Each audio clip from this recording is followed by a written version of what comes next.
భక్తి చేయాలన్నా, సేవ చేయాలన్నా, దేవుని కోసం ఘనమైన కార్యాలు తలపెట్టాలన్నా ఒకటే ప్రేమ. అనండి. ప్రేమ అనేది లేకపోతే ప్రభు కోసం ఒక అడుగు కూడా వేయలేం. ఎవరి మీదైనా మనకి ప్రేమ ఉందనుకోండి, ఎంతటి త్యాగానికైనా మనం అడుగులేస్తాం. అదే ప్రేమ లేదనుకోండి, ఏం చేస్తాం? మా వల్ల ఏమి కాదు. లక్షలు లక్షలు పోగేసి పిల్లలు పెళ్ళిళ్ళు చేస్తారు. ఎందుకంత నువ్వు 100 రూపాయలు పెట్టి బయట ఏదైనా తినగలవా? అలాంటిది 1,00,000 ఎలా పెట్టగలిగావు? బట్టలు తీయడానికి, పెళ్లి చేయడానికి, ఇంకొకళ్ళ ఇంటికి పంపించడానికి, లేదా ఒక బైక్ కొనడానికి, లేదా ఒక కారు కొనడానికి, లేదంటే కూతురు తరపునో కొడుకు తరపునో అకౌంట్లో అమౌంట్ వేయడానికి, లక్షలు వేయడానికి, మిగిలిన వాళ్ళ విషయంలో 10,000 కూడా లేవంటావు, 1000 రూపాయలు కూడా లేవంటావు. ఎందుకని? అన్నిటికి ముడిపడిన బంధం ప్రేమ. ఆల్ నైట్కి నేను రాలేనండి అంటారు. యేసు ప్రభు మీద ప్రేమ లేకపోతే సువార్తకి వెళ్తుంటే కాళ్ళు లాగేస్తున్నాయి అంటారు. యేసు ప్రభు మీద ప్రేమ లేకపోతే చెప్తున్నాం కానీ ఎవరో రావట్లేదు అంటారు. అదే కుటుంబం మీద ప్రేమ ఉందనుకోండి, అదే లాగుతున్న కాళ్ళతోటి బజారంతా తిరిగి మార్కెట్ చేస్తారు. నీ శరీరం మీద, నీ పిల్లల మీద ప్రేమ ఉందని వారిని హాస్పిటల్లో జాయిన్ చేసి వారికి కావలసిన అమౌంట్ కోసం ఫోన్ కాల్ తోటి ఇలా దగ్గరికి వెళ్ళి వారి గడపల్ని డబ్బులు నాబాడతావు. ఎందుకని? నువ్వు వారిని ప్రేమించి, నువ్వు తినడానికి 100 రూపాయలు తీయపోవచ్చేమో కానీ నువ్వు ప్రేమించిన వారు ఆపద సమయంలో ఉంటే ఎక్కడి నుంచి అయినా. ప్రభు ఏమంటున్నాడంటే, ఇప్పుడు నా కోసం నువ్వేమన్నా చేయాలన్నా, నువ్వు ఎంత సేవ చేసావు, ఎన్ని అధ్యాయాలు చదివావు, ఎన్ని గంటలు ప్రార్థన చేసావు, అవన్నీ ప్రేమ మీద ముడిపడింది. ప్రేమ లేకుండా నువ్వు అధ్యాయాలు చదవమన్నారు అనుకోండి, ఏదో కష్టంగా ఉంటుంది అంతే, ఏదో చదవాలి కాబట్టి చదవాలి అన్నట్టు ఉంటుంది. అదే ప్రేమ లేకుండా ప్రార్థన చేయమన్నాం అనుకోండి, అరగంట కూడా 10 నిమిషాలు కూడా చేయలేం. నువ్వు ప్రార్థన చేయాలన్నా, బైబిల్ చదవాలన్నా, భక్తి చేయాలన్నా, సేవ చేయాలన్నా, ప్రభు కోసం విత్తాలన్నా, ప్రభు కోసం మనుషుల్ని తీసుకురావాలన్నా, పరిచర్య చేయాలన్నా, మనుషుల్ని తీసుకురావడానికి నువ్వే ధనము ఖర్చు పెట్టి తీసుకురావాలన్నా దేని మీద ఆధారపడి ఉందంటే ప్రేమ మీద ఆధారపడింది. యేసయ్యని ప్రేమించకుండా, యేసయ్యతో ప్రేమ అనే బంధముతో నువ్వు ముడిపడకుండా యేసు ప్రభు కోసం నిలబడడం అనేది చాలా కష్టతరమైన. ఎలా ఉంటుంది అంటే, ఇష్టం లేనప్పుడు ఒక గ్లాసు నీళ్లు కూడా మనం ఇబ్బందిగా తాగుతాం. ఇష్టం ఉందనుకోండి, జ్యూస్ తాగుతాం, డ్రింక్ తాగుతాం, భోజనం చేస్తాం, వారి ఇంట్లో కాసేపు రెస్ట్ తీసుకుంటాం, మాట్లాడుతాం, ఇవన్నీ చేస్తాం. ఇష్టం లేదనుకోండి, గ్లాసు నీళ్లు కూడా తాగడానికి ఇబ్బంది పడిపోతూ ఉంటాం. కాబట్టి ప్రభు కూడా ఏం అడుగుతున్నాడంటే, నాకు మీ దగ్గర నుంచి ఏం కావాలి? ప్రేమ కావాలి అనండి అందరూ. అసలు యేసు ప్రభు ప్రేమ మన దగ్గర నుంచి కోరుకోవడానికి ఆయన కూడా ఏం చేశాడు తెలుసా? ఆయన కూడా ప్రేమించాడు. ఆమె చెప్పండి, ఆయన ఏం చేశాడు? ఆయన ప్రేమించాడు. మనల్ని ఏం చేయమంటున్నాడు? ప్రేమించమని అడుగుతున్నాడు. ప్రేమించకుండా ఆయన ప్రేమించండి అని చెప్పట్లా. మనల్ని ప్రేమించడానికి ఆయన ఏం చేయగలిగాడు? సిలువ ఎక్కగలిగాడు. ఎందుకంటే ఆయనకి మనకి మధ్యలో అదే అడ్డు. మనము దేవుడిని ప్రేమించడానికి అడ్డు ఏదైనా ఉంది అంటే అది కూడా సిలువే. అది నువ్వు ఎత్తుకోవాలంటున్నాడు. ఆయనంతటిగా ఆయన ఎక్కాడు, ఇప్పుడు మనంతటికి మనం ఎక్కాలి. త్యాగము లేకుండా ప్రేమకి పరిపూర్ణత. ఐ లవ్ యూ అంటావు, నీ భార్యని ప్రేమిస్తావు, నీ పిల్లల్ని ప్రేమిస్తావు, డ్యూటీకి వెళ్లకుండా, ఉద్యోగానికి వెళ్లకుండా ఇంట్లోనే కూర్చుంటావు, అది ప్రేమ అంటారా? ప్రేమ ఉంటే ఏం చేస్తావు చెప్పండి? నీకు త్యాగం అవుతావు. ఆరోగ్యం సహకరించకపోయినా, అవంటి బలహీనత వచ్చిన, ఇబ్బందికరమైన పరిస్థితులు వచ్చినా నువ్వేం త్యాగం అవుతావు. మనం కొంతమంది మిషనరీల చరిత్ర మనం చూస్తాం కదండి. అక్కడ దాకా ఎందుకు, మొన్న ఆన్లైన్ జరిగినప్పుడు ఇక్కడికి ఒక దైవజనుడు వచ్చాడు. ఆయన సాక్ష్యం కూడా మనం విన్నాం. ఈయనైనా అనేకమైన సాక్ష్యాలు మనం విన్నాం. ఆ సాక్ష్యాలు ఏం కనబడుతుంది? గ్రహం స్టైన్ గురించి, ఆ పాస్టర్ గారి గురించి మనం విన్నాం. కాబట్టి 2 పిల్లలతోటి వ్యాన్లో వ్యానంతా పెట్రోల్ పోసి తగలబెట్టేశారంటే, ఆ వేడికి పిల్లలు చేతికి వచ్చిన పిల్లలు కాలిపోతూ ఏడుస్తూ ఉంటే ఎవరైనా ఏం చేస్తారు? నాకు వద్దు సేవ అంటారు. కానీ పిల్లల కంటే ఎక్కువగా ఎవరిని ప్రేమించారు ఆయన? ఆయనే కాదండి, సేవ చేయాలన్న ప్రతి ఒక్కరూ భార్య కంటే, భర్త కంటే, పిల్లల కంటే, చివరికి నీ ప్రాణము కంటే కూడా ఎక్కువగా ఆయన్ని ప్రేమించకపోతే ఆయన కోసం ఒక అడుగు కాదు కదా, ఒక రూపాయి కూడా తీయలేవు. ఇంకా ప్రాణం పెట్టే వరకు మనం వెళ్ళగలుగుతామా? ఏదో పాడగలుగుతాం మనం. ఏమని? ఏదైనా నీ కోసం చేస్తాను ప్రభా, ఎంతకైనా తెగిస్తాను ప్రభా, చెరలోనైనా పాటలు పాడేస్తాను ప్రభా అని పాట వరకు పాడతాం తప్ప, కానీ నిజ జీవితం అనేది అమల్లోనికి రాదు. కానీ దేవుడు దాని విషయంలోనే బాధపడుతూ ఏం చెప్తున్నాడంటే, నువ్వు నన్ను ప్రేమి. ఇప్పుడు మన అందరి దగ్గర నుంచి యేసుప్రభు ఏం కోరుకుంటున్నాడు? నీకు రాదా ప్రేమించడం? అది కూడా ఆయన్ని అడుగు. ఇందాక దివ్య ప్రార్థన చేసింది కదా, నీతో ఎలా కనెక్షన్ కలిగి ఉండాలో నాకు నేర్పించు. నేను కూడా అలాగే ప్రార్థన చేశాను. నీతో కలిసి ఉండాలని ఉంది, నాకు నీతో స్నేహం చేయాలని ఉంది, నీతో కలిసి నడవాలని ఉంది, నిన్ను ప్రేమించాలని ఉంది, అందరికంటే ఎక్కువగా నీతోనే నిలబడిపోవాలని ఉంది. కానీ ఎలా చేయాలో నాకు తెలియట్లేదు, నాకు నేర్పించు ప్రభు అని ప్రారంభంలో ప్రార్థన చేశాను. ఆ విషయాలు, ఆ ప్రార్థన ఆలకించిన దేవుడు, అడిగితే ఇస్తానన్నవాడు, మాట తప్పనివాడు నిజంగా ఆ క్రియ నాలో జరిగించాడు. ప్రైజ్. ఎఫెసీ సంఘంతో ప్రకటన గ్రంథంలో తీయద్దు కానీ ఏమని మాట్లాడుతున్నాడో, అన్నీ బాగున్నాయ్యా, నీ పరిచర్య బాగుంది, నీ ప్రార్థన బాగుంది, నీ త్యాగపూరితమైన జీవితం బాగుంది, నా కోసం నువ్వు ప్రయాసపడుతున్నావు చూసావా, నా కోసం జీవించాలన్న తపనుంది చూసావా, బైబిల్ చదువుతున్నావు చూసావా, నీ క్రియలు, నీ సహనము, నీ భక్తి అంతా నాకు తెలుసు, కానీ మొదటి ప్రేమ లేదని బాధపడ్డాడు. ఏం కావాలంటే ఆయనకి? దశమ భాగం కాదంటండి, ఏమండి, పరిచర్య కాదంట, ఏమండి, స్వార్థ కాదట, స్వార్థ చేసి ఆత్మలు నడిపించడం కాదట. మొదట ఏం కావాలట అంటే, మిగిలినన్ని వద్దనా, వాటిని మానక వీటిని చేయమన్నాడు. మీరు పుదీనాలో, జీలకర్రలో, సోపులో అన్నిట్లో దశమభాగాలు ఇస్తారు, కానీ అసలైంది ఏంటి? న్యాయము, కనికరం విడిచిపెట్టేశారు. వాటిని మానకుండా వీటిని చేయమన్నాడు, కానీ ఇవి చేయకుండా అయ్యేందుకు వద్దు అన్నాడా? లేదు, వాటిని మానకుండా వీటిని. అంటే ఇప్పుడు మనం ఏం చేయాలి? యేసయ్య పరిచర్య చేసేవారు ఏం చేయాలి? ఆయన ప్రార్థన చేసేవారు, బైబిల్ చదివేవారు, సువార్త చేసేవారు, ప్రభు కోసం అన్నీ కూడా ఎందులో ఉండి చేయాలి? ప్రేమలో ఉండి చేయాలి. ఎందుకంటే యేసు ప్రభు మన కోసం ఎదురు చూస్తాడు. చదువుతారా మాట? 14వ కీర్తన 2వ వచనం. వివేకము కలిగి దేవుని వెదుకువారు కలరేమో అని యెహోవా ఆకాశము నుండి చూచి నరులను పరిశీలించి. ఏమండి, ఎక్కడి నుంచి చూస్తా? పరిశీలనగా చూస్తున్నాడు. అంటే దేనికి? నన్ను ఎవరైనా వెతుకుతారు. బహుశా అనుకుందాం, దేవుడు హేబేలుని వెతుకుతున్నాడు, హేబేలు లెగిశాడు. ఇప్పుడు ఎవరిని వెతకాలని నేను కోరుకుంటున్నాడో? ఆయన్ని. ఇప్పుడు నేను ఎవరి దగ్గరికి వచ్చాను? ఆయన దగ్గరికి వచ్చాను. ఏం అడుగుతున్నాను? నేను అప్పులైపోయాను ప్రభువా, నా అప్పు తీర్చవా, నేను చాలా కష్టాల్లో ఉన్నాను ప్రభువా, నా కన్నీళ్ళు తొడవా అంటే ఇప్పుడు నేను వచ్చి ఎవరిని వెతుకుతున్నాను? నా శ్రమకి పరిష్కారాన్ని వెతుకుతున్నాను, ఆయన్ని వెతకడం లేదు. నా శ్రమకి పరిష్కారాన్ని ఆయన దగ్గరకు వచ్చి ఆయన్నే అడుగుతూ నా పరిష్కారాన్ని ఆయన ఏమనుకుంటున్నాడు? నన్ను వెతికేవారు నాకు కావాలి. ఇప్పుడు నువ్వు వచ్చి ఎవరిని వెతకాలి? నీ సమస్యకి పరిష్కారాన్ని కాదు, నీ సమస్యకి సొల్యూషన్ కాదు నువ్వు వెతకాల్సింది. నీ బాధకి, నీ కష్టానికి సరైన మార్గం ఏంటో అది నాకు కావాలని దాన్ని కాదంటే వెతకాల్సింది, ఆయన్నే నువ్వు వెతకాలని ఎవరు కోరుకుంటున్నారు? దేవుడు తనంతటగా తాను నీ కోసం వెతుక్కుంటూ భూమి మీదకి వచ్చాడు.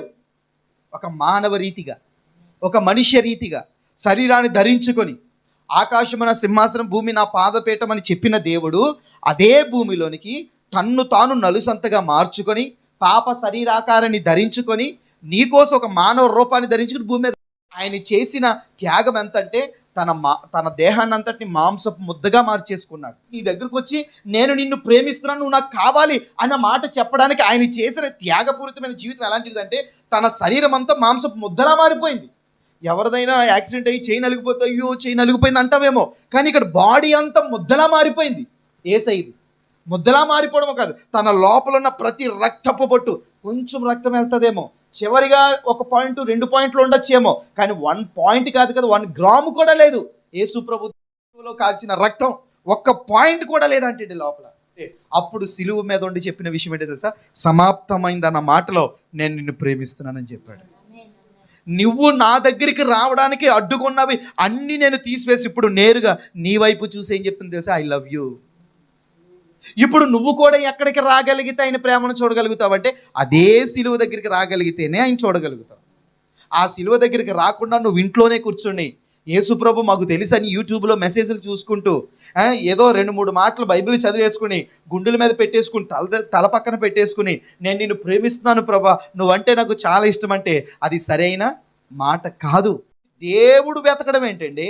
ఈ లోకంలో ఉన్న అధికారి ఒక మాట పిలిస్తేనే ఆ పిలుపు కొరకు ఎదురు చూసే జనాంగం పనివాళ్ళు ఉన్నారే, మరి మనమంతా ఆయన పనివారం కాదా? మనమంతా ఆయన చేతి పని కాదా? మనమంతా ఆయన చేత చేయబడిన వారం కామా? ఏమండి, నా గొర్రె నా స్వరం వింటదని చెప్పినప్పుడు ఒక్క మాట చెప్పగానే ఆయన గొర్రెలు ఎందుకు పరిగెత్తుకుని వెళ్ళడం లేదు? ఎందుకు అంటే ఆయన్ని వెతికేవారు తక్కువ, ఆయన ద్వారా వారి సమస్యలకి పరిష్కారం వెతుక్కునేవారు ఎక్కువ. ఆయన్ని వెతికేవారేమో ప్రాణత్యాగాలు చేసి బైబిల్ని ప్రజలకు అందించారు. రక్షణ మార్గాల్ని అనేక మంది ప్రజలకి వారు ఏం చేశారండి, వారి జీవితాలను నర్పించి బాటలుగా మారిపోయారు. వారే రహదారులుగా మారిపోయారు. Praise the Lord. ఈరోజు ఆ మార్గాలన్నీ కూడా మూయబడిపోవడానికి కారణం క్రీస్తు వ్యతిరేకులు, యేసు ప్రభువుకు విరోధంగా ఉన్నవాళ్ళు. వీళ్ళు ఎవరు ఆటంకం కాదండి వాక్యానికి, రక్షణ కార్యాలకి, సంఘానికి. ఎందుకంటే మన దేవుడు ఎలాంటి వాడో తెలుసండి. అవండి, ఆయన దగ్గరకు వస్తే రండి మన నలుగురు కలిసి ప్రార్థన చేసుకొని అనుకునే దేవుడు కాదు. లక్షల లక్షల మంది బబులోనియుల దగ్గరికి 2, 3 లేదా 4 పంపించి వాళ్ళ ద్వారా ఆయన సత్తా ఏంటో చాటించుకున్నాడండి. ఒక్కరిని పంపించి ఏమండి ఆ కోటలోనికి, ఆ అహష్వేరోషు రాజు దగ్గరికి ఒక స్త్రీని పంపించి యోధా దేశం అంతటి మీదకి వచ్చిన ఆ మరణాన్ని ఎవరండి నియమించింది? ఎవరు? మరణ శాస్త్రాన్ని నియమించింది ఎవరు? ఏమండి, రాజు తర్వాత రాజు అంతటి వాడు నియమించాడు. నీకు అర్థమవుతుందో లేదో? ఎమ్మెల్యే కాదు నియమించింది, ఎంపీటీసీ కాదు, ప్రెసిడెంట్ కాదు నియమించింది, లేదంటే ఒక కోట్లాధికారి కాదు, కోటీశ్వరుడు కాదు నియమించింది. రాజు తర్వాత రాజు అంతటి వాడు. అహష్వేరోషు కాలంలో ఆ రాజ్య పరిపాలన కేవలం ఒక దేశానికి కాదండి, 120 సంస్థానాలకి ఆ రాజ్యాధికారం పొందుకున్నవారు వాళ్ళు. Praise the Lord. అంత అధికారములు ఉన్న వ్యక్తి దేవుని ప్రజలకి విరోధంగా ఒక శాస్త్రాన్ని నియమించాడు. ఇప్పుడు వీళ్ళు ఎవరండి? ఇప్పుడు ఎవరు నియమించబడిన అధికారులు ఎవరు లేరు చెప్పాలంటే. చిన్న చిన్న వాళ్ళు లెగిసారంతే. నేనేమంటాను తెలుసా, అధికారులు లేచిన ఏమండి ఎన్నో లక్షల మందిని చంపేశాడంట హిట్లర్ అనే వ్యక్తి. ఎన్నో లక్షల మందిని. క్రైస్తవ్యం మాత్రం ఎక్కడ? క్రైస్తవ్యం అంటే ఏంటనుకుంటున్నారు? నువ్వు ఇల్లు కట్టుకోవడం కాదండి, దేవుని సేవను బతికించడం. యోహాను బాప్తిస్మం ఇచ్చి యోహాను హృదయంలో మండిన మంట, నేను దేవుని సేవను బతికించాలి. యేసు ప్రభుకి అప్పుడు వరకు సేవ అద్భుతంగా చేసినోడు, యేసు ప్రభుకి బాప్తిస్మం ఇవ్వగానే పోలీసులు వచ్చి పట్టుకుపోయారు. తెలుసా మీకు? సైనికులు వచ్చి అయిపోయిందా నా సేవ? కాదు, అక్కడ వరకే నీ సేవ. తర్వాత నువ్వు అర్పించాల్సింది ఏంటి? ప్రాణమే. సిద్ధంగా ఉండు, తలక ఇవ్వడానికి సిద్ధంగా ఉండు. నేను ఇంకా బతికేయాలి, నేను ఇంకా చేసేయాలి, ఇంకా నిలబడి. ఎందుకు? నీ ఆలోచన, నీ దర్శనం పోగొట్టుకున్నావు. అందుకే బతకాలన్న కోరిక కలుగుతుంది. నిజంగా నేనేమంటే, యేసయ్య ప్రేమలో ఉన్నవాడు ఎంతవరకు సేవ చేయగలడో అంతవరకు సేవ చేసి తర్వాత ప్రభు వైపు మాత్రమే చూడగలడు. ఆమేన్. అందుకనండి ధైర్యంగా ఆ గ్రహన్ స్టైన్ గారు 2 పిల్లలతో కూడా అలాగ ఉడికి కాలిపోతూ చచ్చిపోతుంటే కేకలు ఆర్తనాదాలు ఉన్న ప్రభు కొరకు ఇంతవరకు నా సమయాన్ని నా పని అప్పగించాడు దేవుడు, ఈ పని నేను ముగిస్తాను, ధైర్యంగా వెళ్ళిపోయాడు ఆయన. అదే ధైర్యాన్ని తన భార్య తీసుకుంది భర్త దగ్గర నుంచి. నీ భర్త దగ్గర నుంచి నువ్వు పగన కాదు తీసుకోవాల్సింది, ఏమండి, నీ భర్త దగ్గర నుంచి కోపాలను కాదు తీసుకోవాల్సింది. నీ భర్త దగ్గర నుంచి నువ్వేం తీసుకోవాలి తెలుసా? భారాన్ని తీసుకోవాలి. యేసు ప్రభు పట్ల ఉన్న భారాన్ని. ఎవరా భర్త? యేసు క్రీస్తే మన భర్త. ఆమేన్ చెప్పండి. ఈయన మొదటి భర్త, మనందరికీ భర్త. Praise the Lord. నువ్వు ఎప్పుడైతే సంఘంలో చేర్చబడ్డావో, ఎప్పుడైతే బాప్టిజం పొందావో, నీకు నాకు భర్త ఎవరు చెప్పండి? నిన్ను సృష్టించిన వాడు నీకు భర్త అయి ఉన్నాడు. యెషయా పుస్తకంలో ఉంటుంది అన్నమాట. ప్రేమ లేకుండా నువ్వు ప్రభు కోసం ఏదైనా చేస్తానంటే అది ఒక్క అవకాశం కూడా నిలబడినవ్వదు. నీకు భయం కలుగుతుంది. నేనేమంటానంటే, దేవుణ్ణి అడుగు, ఒకటే అడుగు. ఏమడుగుతావు? నీ అప్పులు తీరాలని అడక్కో. ప్రభువా నా ఇల్లు కట్టాలి, బిల్డింగ్ మీద బిల్డింగ్ కట్టాలి, వద్దు అడక్కో. ఒకటే అడుగు, నేను నిన్ను ప్రేమించాలి. ఎవరిని ప్రేమించినంతగా నేను నిన్ను ప్రేమించాలి. మట్టిలో కలిసిపోయేంత వరకు నేను నిన్ను మహిమలోకి చేరేంత వరకు నేను నిన్ను. ఏమంటే దేవుడు మనల్ని అడుగుతున్నాడండి, ఎవరైనా ఉన్నారా అని. యేసు ప్రభు సిలువకు అప్పగించబడే ముందు పేతురు ఏం చేస్తాడు చెప్పండి? కత్తితోటి చెవు నరికేస్తాడు. సైనికులు ఒకడు. ఎప్పుడైతే నరికేశాడో యేసు ప్రభు ఒక మాట అంటాడు. ఏమని? పేతురు, ఇప్పుడు నేను తండ్రిని వేడుకొనలేననియు, వేడుకొంటే 12 సేనా వ్యూహముల కంటే అధికమైన సైన్యాన్ని నా కోసం పంపడనియు నువ్వు అనుకుంటున్నావా? అంటే ఈయన వేడుకొంటే రావడానికి, నిన్ను కాపాడడానికి దూతలు ఎప్పుడు మెలకుగానే ఉంటారు. నీ పిల్లల్ని కాపాడడానికి నువ్వు మెలకుగా ఉండవేమో, వాళ్ళు వాంటింగ్ చేసేసుకుని అప్పుడు లెగుతావేమో మధ్యలో. కానీ నువ్వు నమ్మిన దేవుడు, ఒకవేళ నువ్వు ఆయన బిడ్డగా మారితే, విశ్వాసం ఉంచడం ద్వారా ఆయన కుమార్తెగా మారితే, ఎప్పుడైతే అందులోకి వచ్చావో ఇంక అప్పటి నుండి కంటికి రెప్పలా నిన్ను కాపాడదు. మామూలు విషయం కాదు అసలు. Praise the Lord. అంత అధికారం ఉన్నా ఏం చేయలేదట? పిలవలేదంటే. ఎందుకు పిలవ? తనకు అధికారం ఉన్నప్పటికీ కూడా, తనకు అవకాశం ఉన్నప్పటికీ కూడా ఆ అవకాశాన్ని వాడుకోలేదు. కారణం ఏంటి? ఇంతవరకేనా సేవ, ఇంతవరకు చెయ్యాలి. ఉందా సమర్పణ ఈరోజు మనకి? ఆ సమర్పణ ఉంటే ముసలి వయసులో చనిపోయినా గుండ్లు బాదుకుని ఏడ్చేతనం, యవ్వన ప్రాయంలో ఏడ్చేసిన దేవుని పని ముగించుకున్నాడు, వెళ్ళాడు. ప్రభుకే మహిమ కలుగును గాక అన్న చెప్పగలిగిన సమర్పణలోనికి రావాలి మనం. ఇది ఎవరి జీవితంలో జరుగుతుంది తెలుసా? ప్రేమించిన వాడి జీవితంలో. ఎవరిని? యేసయ్యని మాత్రమే. దేవుడు వెతుకుతున్నాడండి. అడిగితే 12 సేనా వ్యోముల కంటే అధికమైన సైన్యం వచ్చే గుంపే ఉండగా మరి ఎవరు కావాలంటే మళ్ళీ నువ్వు కావాలంట. నువ్వు కావాలంటే అండి, నువ్వు నీ ఇంట్లోనే ఉపయోగం అవ్వే, నువ్వు నీ ఇంట్లోకే యూజ్ అవ్వవే, నీ గ్రామానికే యూజ్ అవ్వవే, యూజ్లెస్ ఫెలోగా నువ్వు ఉన్నావే. అలాంటిది ఆయనకేం పని ఉంది మన ద్వారా మనల్ని వెతుక్కుంటూ రావడానికి? తొంగి చూస్తున్నాడు అంట అండి, తొంగి చూస్తున్నాడు. నీ వల్ల నాకు పని ఉంది అని ఎమ్మెల్యే వచ్చి అడిగాడు అనుకోండి, అయ్య బాబోయ్ నేనెంతటి వాడిని మీ పని చేయడానికి, ఈ ఎమ్మెల్యేకే నువ్వు అలా అంటే. ఇప్పుడు సీఎం వచ్చాడు అనుకోండి, నీ వల్ల ఒక పని ఉందంటే బాబోయ్ అలా కాదండి, నేను నీకు చేయగలిగిన పని ఉందా? నా దగ్గర 5 పచ్చిమిర్చి తప్ప, అర కేజీ టమాటాలు తప్ప, కేజీ ఉల్లిపాయలు తప్ప ఏమీ లేని నేను నీకు సహాయపడగలుగుతానా? అంత సహాయపడగలిగింది ఏమీ లేదండి. మన అవసరత కూడా కోరుకోడు. నేనేమంటానంటే, సీఎంకి, పిఎంకి, ఎమ్మెల్యేలకి, ఎంపీలకి అంత అధికారం ఉంటే ఏమండి ఈ అధికారాలన్నీ ఆయన ద్వారా రాలేదా? అంత అధికారం కలిగిన వాడు, ఈ భూమి ఆకాశం నోటి మాటతో సృష్టించిన వాడికి నీ అవసరత పడిందంట. అందుకు ఆయన నిన్ను వెతుకుతున్నాడంటే అండి. చెప్పండి, నన్ను వెతుకుతున్నాడానండి? పెదవులతో అన్నదండి, నిజంగానండి నన్ను వెతుకుతున్నాడా? ఆ మాట అనగానే చూడండి, కళ్ళు నిన్ను వెతుకుతున్నాయి. ఒక 2 కళ్ళు నిన్ను వెతుకుతుంది, నిన్ను వెంటాడుతున్నాయి. నన్ను వెతుకుతున్నాయి. ఆ మాట అంటే కొంచెం భయంగా ఉంది నాకు తెలుసండి. ఆ మాట అంటేకే భయంగా ఉంది. ఎందుకంటే దేవుడికి నేను కావాలా? నేను ఉపయోగం అవుతానా? నన్ను వెతుకుతున్నాడా? హల్లెలూయా. అవసరమైతే దేవుడి యొక్క టాలెంట్ చెప్పండి ఎవరైనా. అవసరమైతే రాళ్లను కూడా అబ్రహాం సంతానంగా చేయగలడు. రాళ్ళు కూడా అబ్రహాం సంతానం అయిపోతాయి. అలాంటిది నువ్వే కావాలంటే అసలు ఆయన సిలువలో ప్రాణం పెట్టింది దేనికంటే నీ కోసమే. ఇలా చూడండి, చూడండి, ఇలా చూడండి. ఆయన సిలువలో ప్రాణం పెట్టింది కూడా ఎవరెవరినో చూసి కాదు, ఎవరి కోసమో నువ్వు జీవించడానికి లేవు.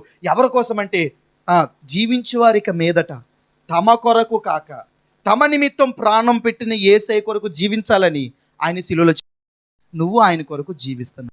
నువ్వు ఆయన కొరకు జీవిస్తే నువ్వు చేసే పని ఆయన కొరకే అయి ఉంటుంది. నువ్వు పడుకోవడం ఆయన కొరకే, నువ్వు తినడం ఆయన కొరకే, నువ్వు నిలబడడం ఆయన కొరకే, నువ్వు నడవడం ఆయన కొరకే ఉండాలి. ఏం చేసినా అది దేవుని కోసం అయినట్టు ఉండాలి. అతను భోంచేసాడా? దేవుని కోసమే. భోంచేయడం మానేసాడు, అది కూడా దేవుని కోసమే. అబ్బా ఏం సమర్పణ అండి. హల్లెలూయా. నువ్వు భోజనం చేయడం మానేసావంటే నీ భర్త నేను కొట్టుంటాడు అంతే. నువ్వు భోంచేయడం మానేసావంటే అప్పులో ఫోన్ చేశారు అంతే. అందుకేమొస్తుంది? భారం వచ్చేస్తుంది, కన్నీళ్ళు వచ్చేస్తుంది. దానికి ఉపవాసం పేరు.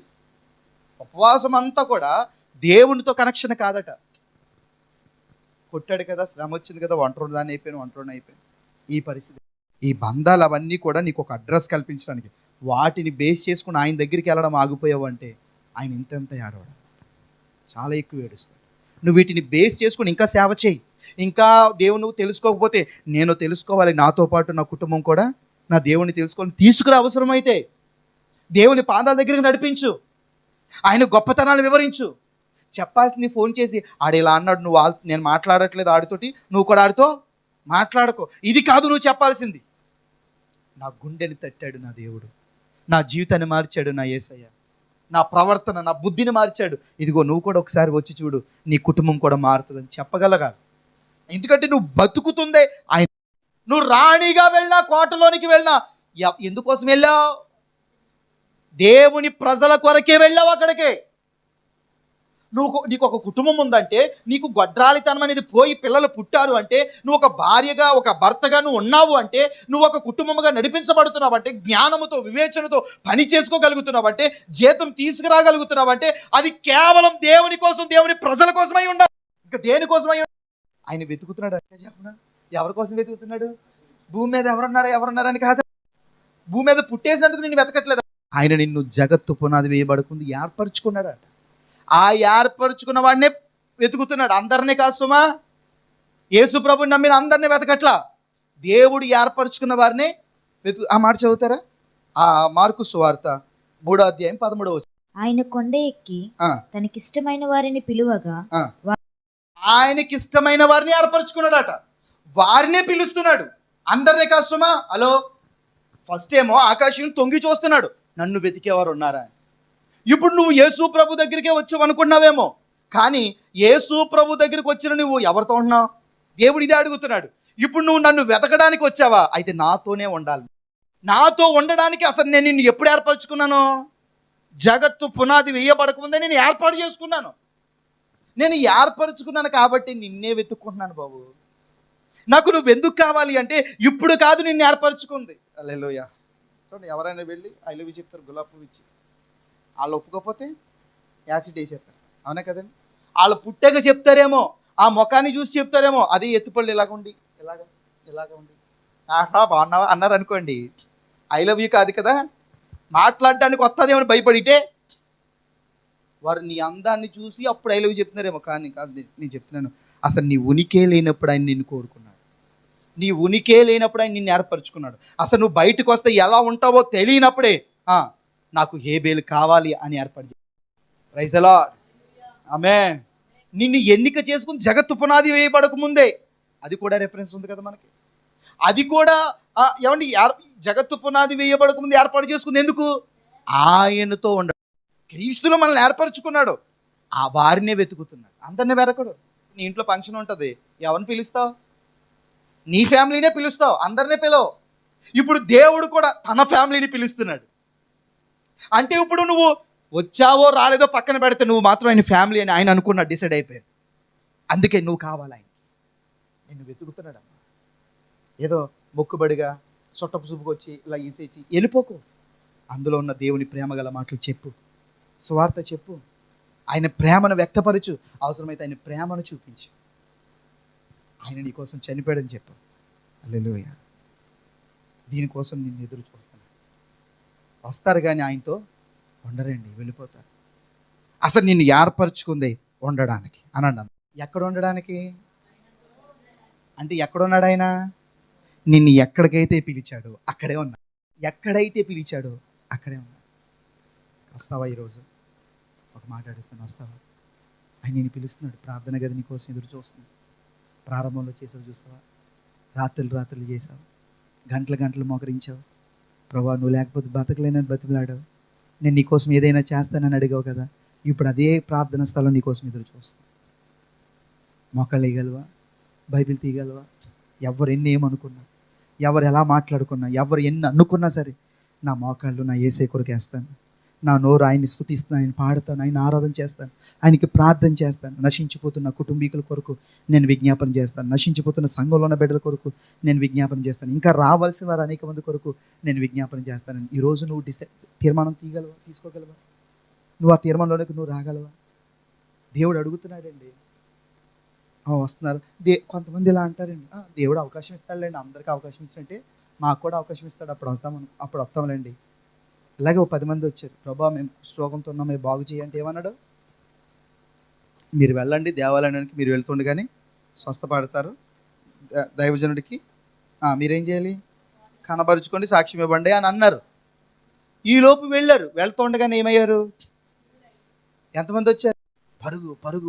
పరుగున. ఆ మాట చదువుతారు ఒకసారి. లోకాసు వార్త 17వ అధ్యాయము 15 నుంచి చదవండి. వారిలో ఒకడు తనకు స్వస్థత కలుగుట చూచి గొప్ప శబ్దం దేవుని మహిమపరచుచు తిరిగి వచ్చి ఆయనకి కృతజ్ఞతాస్తుతులు చెల్లించుచు ఆయన పాదముల ఆయన సన్నిధిలో ఒదిగిపోయాడండి. ప్రభా నా జీవితం నీకేని సమర్పించేసుకున్నాడండి. ఆయన ఎదుట కనబడ్డాడండి. స్వస్థత పొందాడని తన జీవితాన్ని హృదయపూర్వకంగా యేసుకి అప్పగించేసుకున్నాడండి. చర్చికి వచ్చిన వారందరూ స్వస్థపడ్డారంటారా? కొంతమంది మాత్రమే స్వస్థత పడ్డారంటారా? అందరూ మేలు పొందుకున్నారంటారా? కొంతమంది మాత్రం మేలు పొందుకుని మిగిలిన వాళ్ళని చూసి వచ్చేసారంటారా?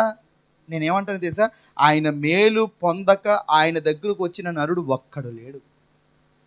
అందుకే నేను నిన్ను స్తుతించుటకు కారణభూతుడవు నీవే అని ప్రతి ఒక్క నోరు ఒప్పుకోవాల్సిందే. ఏ జ్ఞాని అతిశయించకుండానట్లు దేవుడు, ఏ మనిషి అతిశయించకున్నట్లు దేవుడు జ్ఞానులు సిగ్గుపరిచి వెర్రి వారిని ఏర్పరచుకున్నాడు. అంటే ప్రతి ఒక్కరి జీవితాల్లో దేవుడు మేలు చేశాడు. సంఘము ఇంతమంది ఉండగా ఒకరు ఇద్దరు ఎందుకు కనబడతారు పరిచర్లో? ఇంతమంది సంఘం ఉండగా నలుగురు ఐదుగురు ఎందుకు కనబడతారు సువార్తలో? ఇంతమంది ఉండగా పరిచర్య చేయడానికి వీళ్ళేనా? నీకు బాధ్యత లేదా? నువ్వు సంఘము కాదా? నువ్వు దేవుని చేత మేలు పొందుకోలేదా? వాళ్ళు చేస్తున్నారులేండి అని నువ్వు ఆగిపోతే కనుక దేవుడు చేసేవాడు వచ్చినవాడు గురించి మాట్లాడట్లేదు, రానివాడు ఎక్కడా అని అడుగుతున్నాడు. ఈయన వచ్చి పరిచర్య చేస్తున్నాడు, ఈయన వచ్చి సువార్త చేస్తున్నాడు, ఈయన వచ్చి కానుకలు విత్తుతున్నాడు, ఈయన వచ్చి దశంభాగాలు ఇస్తున్నాడు, నువ్వెందుకు చేయట్లేదు? నువ్వెందుకు ఇవ్వట్లేదు? నువ్వెందుకు నిలబడట్లేదు? అంటే అతను మేలు పొందుకున్నాడు కాబట్టి అతను చేస్తున్నాడు, మరి నువ్వు మేలు పొందుకోలేదా? అయితే మేళ్ళు పొందుకుంటే ఆ మేళ్ళు పొందుకున్న వారు ఎక్కడా అని దేవుడు అడుగుతున్నాడు. నువ్వైతే పాట బాగానే పాడేస్తావు, మేలు చేయక నీవు ఉండలేవయ్యా అని బాగానే పాడతావు, కానీ దేవుడు అడుగుతున్నాడు ఆ మేలు పొందినవాడు ఎక్కడా అని అడుగుతున్నాడు. ఎందుకంటే పిలిచాడు కదా. నేను చూస్తున్నాను, ఎవరిని ముందుగా ఎరుగానో ఆ వ్యక్తినే చూస్తున్నాను, నా దగ్గరికి రమ్మని పిలుస్తున్నాను. ఇప్పుడు వచ్చిన వారు ఎవరున్నారు? ఒకడేనా 10 మందిలో? కుటుంబం ఉందనుకోండి, భార్య వస్తే భర్త రాదు, భర్త వస్తే భార్య రాదు. పొరపాటున వెళ్ళి అడిగామనుకోండి, మా ఆవిడ వచ్చింది కదండి అంటారు. భార్య దగ్గరికి వెళ్ళామనుకోండి, నేను వచ్చాను కదండి అంటారు. పిల్లలు వెళ్ళామనుకోండి, పిల్లల్ని పంపిస్తున్నాను కదండి అంటారు. దేవుడు ఎవరిని అడుగుతున్నాడు? మేలు పొందిన వారు ఎక్కడా? నువ్వు స్వస్థపడ్డావు, నువ్వు మరణాన్ని తప్పించబడ్డావు, నీ పిల్లలు కూడా మరణాన్ని నుంచి బయటపడాలని చూస్తావు కదా. మరి మరణం నుంచి బయటపడిన వ్యక్తివి నువ్వు ఎవరితో ఉండాలి? ఎవరి దగ్గరికి రావాలి? ఆ పదం మళ్ళీ చదవండి, 15వ. వారిలో ఒకడు తనకు స్వస్థత కలుగుట చూచి గొప్ప శబ్దముతో దేవుని మహిమపరచుచు. ఏమండి, స్వస్థత కలుగుట చూచి. నేను స్వస్థత పొందలేదండి యేసయ్య ద్వారా, నేను ఏ మేలు పొందలేదండి అన్న వాళ్ళు చేయి పైకి చూపించండి. ఎవరైనా కానీ, ఎవరైనా ఒకరు చేయి చూపించండి. ఒక్కరు కనబడరు. మరి వీళ్ళ కోసం దేవుడు అడుగుతున్నాడు తెలుసా? పరిచర్య చేసేటప్పుడు వీళ్ళేరి, దశంభాగాలు ఇచ్చేటప్పుడు వీళ్ళేరి, స్వార్థ చెప్పేటప్పుడు వీళ్ళేరి, మందిరానికి నడిపించే విషయంలో వీళ్ళేరి అని నేను అడుగుతున్నానా? దేవుడికి వచ్చినోడు కావాలా? రానివారికి వచ్చిన వాడిని ఉండని, కానీ రానివాడు కూడా నాకు కావాలి. ఎందుకంటే వీళ్ళ కోసమే కాదు, నేను వాళ్ళందరి కోసం ప్రాణం పెట్టాను. సంఘముగా నీకు బాధ్యత లేదా? సంఘములో ఉన్న నీకు దేవుడు ఆ బాధ్యతను ఇవ్వలేదా? నీకు ఆ రెస్పాన్సిబిలిటీ లేదా? నీకు ఆ మంట లేదా? నీ బాధ్యత కాదా ఇది? ఎప్పుడు ఉండేవాళ్ళు చేసుకుంటారు అనుకుంటున్నావా? చెప్పండి. ఇదేమన్నా హాస్పిటల్లో డాక్టర్ నర్సు చేసే పని మేము చేయకూడదు, చేతులు కట్టుకు కూర్చుందామని అన్నట్టుగానా? ఆశ్చర్యకరమైన వెలుగులోనికి పిలిచిన వాని గుణాతిశయములను ప్రచురము చేయు నిమిత్తము దేవుడు సేవకులు మాత్రమే ఎన్నుకున్నాడు అంటలేదు. ఏమంటున్నాడు? మనల్నందరినీ రాజులైన యాజక సమూహముగా దేవుడు మనల్ని నిలబెట్టాడు. అంటే సంఘములో చేర్చబడిన వారు, ఆయన చేత మేలు అనుభవించిన వారంతా కూడా ఎవరు చెప్పండి? యాజకులు, రాజులు. అనందరం అంటే నువ్వు దాని అర్థం ఏంటి? దయ్యాలను ఎదిరించడానికి అధికారం నీకు ఇచ్చాడు. ఆ దయ్యాల్ని ఎదిరించే వారిని లేపడానికి పరిచర్య చేసే యాజకత్వాన్ని కూడా నీకు ఇచ్చాడు. ఆదాముని అంటున్నాడు, నాదమ్మా దేవుడు నరుల్ని వెతకడం ఏంటి? నాకు అర్థం కాదు. నీ ప్రాణం ఇలా అంటే అయిపోద్దే. అలాంటి అగ్ని నేత్రంలో కోటి సూర్యుల తేజస్సు కాంతి కలిగిన వాడు కదా ఆయన. అలాంటి ఆయన కళ్ళు ఒక తృణమాత్రమైన మానవుని వెతుకుతున్నాయి. అది నిన్ను ఎతుకుతున్నాయి. నిన్ను వెతికే కళ్ళే అంత గొప్పవైనప్పుడు ఆయన ఎంత గొప్పవాడు? ఆయన నన్ను వెతుకుతున్నప్పుడు నా జీవితం ఎంత ఉన్నతంగా ఉండబోతుందో అని ధైర్యంతో, విశ్వాసంతో ఆయన పాదాల దగ్గరికి రావాలని తెలియదా నీకు? తెలుసుంటే ఈరోజు ఒక అడుగే. ప్రైజ్లో నేను నీ కోసం తప్ప ఇంకెవరి కోసం జీవించను. నేనేమంటే నీ భవిష్యత్తు కూడా ఆలోచించుకో. అన్నీ ఆయన ప్లాన్ చేశాడు. నీకేం కావాలో, ఏం తినాలో, ఏం త్రాగాలో, ఎక్కడ ఉండాలో, ఏం కట్టుకోవాలో అన్నీ ఆయన డిజైన్ చేసి పెట్టాడు. నువ్వు ఆయన రాజ్యాన్ని, నీతిని మొదట వెతికి ఒక్కటే మనం చేయాలి. ఆ ఒక్కరే వచ్చారు, మిగిలిన వాళ్ళు లేరు. ఎవరో ఒక్కళ్ళే భారంతో ఉంటారు. సంఘం అంతా ఉన్నా, 100 మంది ఉన్నా, 50 మంది ఉన్నా, 30 మంది ఉన్నా, 1000 మంది ఉన్నా, ఎవరో గుంపే కనబడతారు, మిగిలిన వాళ్ళు కనబడరు. దేవుడు మిగిలిన వాళ్ళ కోసం అడుగుతున్నాడు.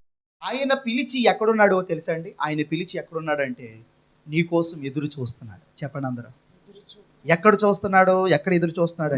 ఆదికాండం 37వ అధ్యాయం 13వ వచనం చదవండి. నీవెక్కడ స్తంభం మీద నూనె పోసి ఎక్కడ నాకు మొక్కుబడి ఎక్కడ నాకు మొక్కుబడి చేశావో బేతేలు దేవుడను ఆ బేతేలు దేవుడిని నేనే. ఇప్పుడు ఆ నీవు లేచి ఈ దేశంలో నుండి ఆ బయలుదేరి నీవు పుట్టిన దేశమునకు తిరిగి వెళ్ళుమని నాతో చెప్పినాను. హల్లెలూయా. చూడండి, ఇప్పుడు ఎక్కడుండి ఎదురు చూస్తున్నాడో తెలుసండి. అవును, యేసుప్రభుని ఎక్కడ వెతకాలి, యేసుప్రభుని ఎక్కడెక్కడ వెతకాలి? ఎక్కడ కాదు, నువ్వు ఎక్కడైతే మొదటి నిబంధన చేసుకో ఆ నిబంధన చేసిన ప్లేస్లోనే ఉన్నాడు నీకోసం. Praise the Lord. ఆ నిబంధనలో నుండే నిలబడి నీకోసం ఎదురు చూస్తున్నాడు. నువ్వు ఎక్కడో వెతకాల్సిన పనిలా, నువ్వే నిబంధన చేసావు. ఏమని? ప్రార్థన చేస్తాను ప్రభు అని. ఆ నిబంధన నువ్వు చేసిన వెంటనే ఆయన అక్కడ ఉన్నాడు. నువ్వు అక్కడ వదిలేసి నువ్వు గిర్రమని తిరిగితే ఎక్కడ కనబడ్డావు. ఇప్పుడు ఆ దేవుడిని మళ్ళీ నువ్వు కనుగొనాలంటే నువ్వు ముందు నిబంధన చేసావు కదా, ఖచ్చితంగా రోజుకు 3 గంటలైనా ప్రార్థన చేస్తానని అదే ప్రార్థన మళ్ళీ 3 గంటల ప్రార్థన స్టార్ట్ చేయి, నీ పక్కనే నిలబడతాడు ఆయన. పిలిచిన దేవుడు రమ్మంటున్నాడు. ఎక్కడున్నాడని నువ్వు వెతకాలి అనుకుంటే నువ్వు నిబంధన చేసిన చోటే ఉన్నాడు. నువ్వు అన్నావా, ప్రభా పరిచర్య చేస్తాను సంఘంలో అన్నావా? అయితే ఆ పరిచర్య సంఘంలో ఉన్నాడు. నువ్వు వచ్చి పరిచర్య చేస్తే నీతో వస్తాడు. నువ్వు అన్నావా, ఖచ్చితంగా నెలకి 2 మందిరాన్ని నడిపిస్తాను అన్నావు కదా, నిబంధన చేసావు కదా, ఆ నిబంధనలో ఉన్నాడు ఆయన. నువ్వు 2 తీసుకొచ్చి చూపించు, నీతో కూడా వస్తాడు ఆయన. Praise the Lord. నువ్వు అన్నావు కదా, ఎవరి కోసం నేను ఇంకా మాట్లాడను, నా యేసు గురించే నేను ప్రకటిస్తానన్నావు కదా, ఎవరి కోసం మాట్లాడుకొని యేసే కోసం మాట్లాడు, ఆయన నీతో వస్తాడు. అంటే నువ్వు తీసుకున్న నిబంధనలో, నువ్వు చేసిన నిబంధనలోనే ఆయన ఉన్నాడు. ఇంకా చెప్పనా, నువ్వు చేసిన నిబంధనకి ఆయన దేవుణ్ణి అని అంటున్నాడు ఆయన. హల్లెలూయా. చెప్పండి అందరు, నిబంధన దేవుడు అనండి. నీ నిబంధనని గౌరవించి దానికి దేవుడిగా ఉన్నాడు ఆయన. నోటి మాటతోటి నీ కొరకు ఇలా చేస్తానంటే అప్పుడు దేవుడు అంటాడు, ఆ మాటను గౌరవించి, అయితే నేను ఆ మాట యొక్క దేవుణ్ణి నేను సేవ చేస్తానంటున్నావా, నిబంధన చేసావా, నీ కొరకు ప్రాణమైన ఇస్తానంటున్నావా, ఆ నిబంధనలో ఉండు. ఆయన ఆ నిబంధన దగ్గరే ఉన్నాడు. పిలిచిన దేవుడు మార్గంని ఎంత సరళపరుస్తున్నాడు చూడండి, ఎంత క్లారిటీగా ఇస్తున్నాడు చూడండి. వదిలేశాను ఆయన్ని, వదిలేసావు, ఇప్పుడు ఏంటి, మళ్ళీ వెతకాలి. అయితే ఎక్కడ? అయితే వెళ్ళు, అడుగు జాడలు. ఏంటి అడుగు జాడలు? నువ్వు చేసిన నిబంధనే, అదే అడుగు జాడ. నువ్వు ఎక్కడ నిబంధన చేసావో ఆ నిబంధనని రెస్పెక్ట్ ఇచ్చాడు దేవుడు. నువ్వు ఆయన మాటకి రెస్పెక్ట్ ఇవ్వలేదేమో, కానీ నీ నిబంధనకి ఆయన ఏం చేశాడు? రెస్పెక్ట్. అక్కడికి మనం రావాలి అంటే మనం ఎక్కడికి? ఆ నిబంధన దగ్గరికి, ఆ నిబంధనలోనికి రావాలి అంటే నువ్వున్న చోటు నుంచి నువ్వు కదులు అంటున్నాడు. ఎవరితో అన్నాడు ఆ మాట? అబ్రాహాంతో అన్నాడు కదా. ఏమని? 12వ అధ్యాయం 1వ వచనం ఆదికాండం. నీ దేశము నుండి, నీ బంధువుల నుండి, నీ తండ్రి ఇంటి నుండి ఏం చేయాలట? నువ్వు విడిచి బయటికి రా. అంటే నువ్వున్న చోట ఉండి ఆ నిబంధనలు నేను వస్తానంటే దేవుడు రాడు నీతోటి. అయ్యో నేను నిన్ను ఆశీర్వదించాలనుకుంటున్నాను, నీ నిబంధనలో నిన్ను దీవించాలనుకుంటున్నాను, నీతో పాటు నేను నడవాలనుకున్నాను, కానీ నువ్వు అక్కడ ఉంటే కనుక నాకు నచ్చదు, అది వదిలే ముందు. అది విడిచిపెట్టేసిరా, ఆ కులాన్ని విడిచిపెట్టిరా, ఆ ఆచారాలు విడిచిపెట్టిరా, ఆ నిబంధనలు విడిచిపెట్టిరా. నా నిబంధన నీకు ప్రాణం అవ్వాలి తప్ప మనుష్యులు కల్పించిన పద్ధతులు దైవోపదేశములుగా నీకు ఉండకూడదని చెప్పాడు దేవుడు. Praise the Lord. అంటే ఇప్పుడు దేవుడు నీతో ఉండాలి అంటే నువ్వు ఉన్న చోటు నుంచి కదలమంటున్నాడు.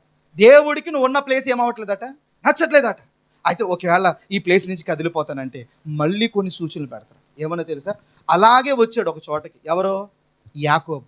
రాగానే దేవుడు ఏమన్నాడు? నువ్వు ఉన్న ప్లేసు పవిత్రమైనది, నీ కాళ్ళకున్న చెప్పులు తీసే. నువ్వు నిలిచిన ప్లేస్ అంటే నువ్వు ఒకవేళ పరిశుద్ధమైన స్థలంలో కొంతమంది చెప్పులు వేసుకుని వస్తున్నారట. అంటే దేవుడికి ఇష్టం లేని ప్లేస్ నుంచి బయటికి రావడమే కాకుండా దేవునికి ఇష్టం లేని కొన్ని ఉన్నాయంట. దేవుడు ఏమన్నాడు తెలుసా? అలా నువ్వు నా దగ్గరికి రావాలి అంటే మొదట ఏం చేయాలి? చెప్పులు తీసేయి. చెప్పండి అందరూ. అంటే దేవుడి దగ్గరికి నువ్వు రావాలి అంటే, దేవుడు కలిసి నీతో నడవాలంటే, ఆ దేవుడు నీ పట్ల కలిగి ఉన్న దర్శనాలు, సంకల్పాలన్నీ నువ్వు జరిగించాలని నువ్వు ఆశపడితే ఖచ్చితంగా నువ్వు సరి చేసుకోవాల్సినవి కొన్ని ఉన్నాయి, అవి ఖచ్చితంగా సరి చేసుకోవాలి. Praise the Lord. తర్వాత అలంకరించుకోవాల్సినవి కూడా కొన్ని ఉంటాయి. ఏంటి అలంకరించుకోవడం అంటే? రెఫరెన్స్ ఆదికాండం 12వ అధ్యాయం 1వ వచనం. ఏది? అబ్రాహామును 3వ అధ్యాయం 5వ వచనం నిర్గమకాండం. కావండి. వచ్చిన తర్వాత మోషే దగ్గర ఏమంటాడు దేవుడు? నీ కాలుకున్న చెప్పులు తీసే అంటాడు మోషేతోటి.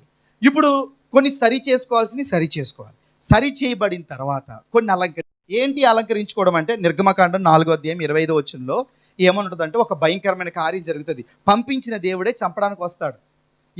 ఎప్పుడైతే చంపడానికి వస్తాడో సిప్పోరు ఏం చేస్తుంది? వాడిగల రాయి ఒకటి తీసుకుని వెంటనే తన కుమారుడికి సున్నతి చేస్తుంది. అంటే దాని అర్థం ఏంటి? అలంకరించుకున్నట్టు. అనండి అందరూ. చెప్పులు తీయడంలో కొన్ని సరి చేసుకోవాలి, సున్నతి పొందడంలో కొన్ని అలంకరించుకోవాలి. కొన్ని స్వభావాలు మనం ఏం చేయాలి? ధరించుకోవాలి. బాప్తిసానికి తగిన మారు మనసు అనుభవంలోనికి మనం రావాలి. అలాంటివి మనం ఏం చేసుకోవాలి? ధరించుకోకపోతే మరణమే ఎదురవుతుంది. దేవుని దగ్గరికి రావడం అనేది ఎంత స్పష్టమైన నియమమో, దేవుని దగ్గరికి వచ్చాక ఎలా పడితే అలా ఉంటే మరణం కూడా అంతే స్పీడ్గా వచ్చాయి. సో ఆ మరణం మనకి రాకుండా ఉండడానికి మనం ఏం చేయాలి? అలంకరించుకో. ఏంటి అలంకరించుకో? అక్కడైతే సున్నతి చేసేది, ఇక్కడ మనం ఏం చేయాలి? శరీర సంబంధమైన సున్నతి కాదు, ఆత్మ సంబంధమైన సున్నతి చేసుకో. అది నీ అలవాటు, నీ హ్యాబిట్, లేదంటే నీ స్వభావం. దాన్ని మానుకోవడమే కదా సున్నతి కట్ చేయడం అంటే. Praise Lord. అలాంటివి ఏం చేసుకోవాలి? నువ్వు దూరం చేసుకుండి నిన్ను నువ్వు అలంకరించుకోవాలి. క్రైస్తవ బిడ్డగా, దేవుని బిడ్డగా. ఏమన్నాడు? భక్తి గల స్త్రీలకు తగినట్లుగా మిమ్మల్ని మీరే అలంకరించుకోండి. అలంకరించుకోవాలి. నేను ఎలాగ ఉంటానంటే ఎలా ఉండడానికి అవ్వదు.